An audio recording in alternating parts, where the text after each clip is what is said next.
Dobar dan, drage moje, dragi moji. Kako se koristi Google Classroom aplikacija?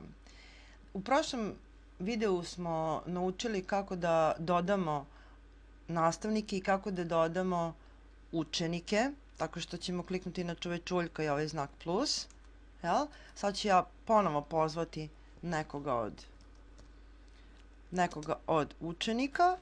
Znači, napišemo njegov mail i pozovemo ga. Kliknemo na opciju Invite. Tako smo pozvali ovog trećeg učenika u našu učionicu. Šta se dešava ako učenik ne može da pristupi putem e-maila? Pa ako ne može učenik da pristupi putem e-maila, onda mu šaljemo poziv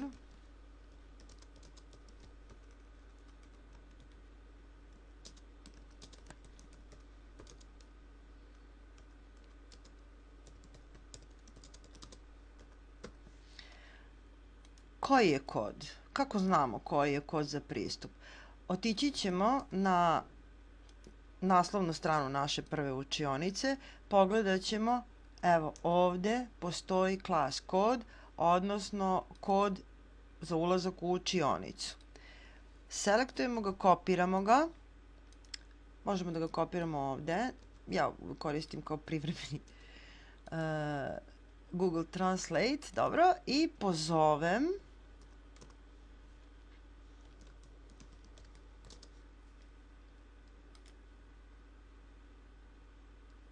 učenika u učionicu.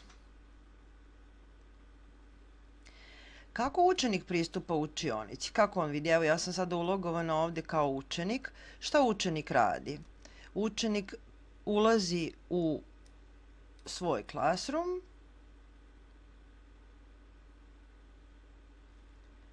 dobio je e-mail koji sam mu poslala i želi da se pridruži našoj prvoj učionici. Ovde je učenik pristupio određenim predmetima, ali ne vidimo našu prvu učionicu. Kako pristupamo? Znači, kliknemo na plus, imamo prvu opciju pridruži se, drugu opciju kreiraj čas. Ona želi da se pridruži, pošto smo je pozvali da nam se pridruži. Dobila je mailom kod, ja sam ga ovde kopirala, da ne bi otvarala sad njen mail. Kopiram ga, odnosno učenik ga kopira, upiše kod tog časa i pridruži se. Sada ćemo pogledati šta se dešava. Evo ga, znači otvara se učionica koje se učenik upravo pridružio.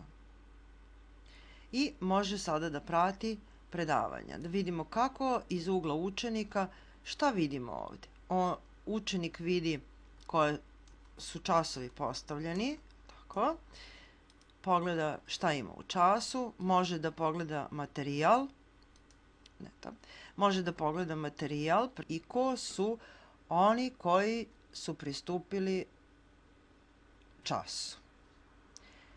To bi bilo sve za ovaj kratki video. Uživajte u proleću, vidimo se uskoro u sledećem videu. Hvala vam što me pratite, lajkujte, šerujte, subscribeujte, uživajte.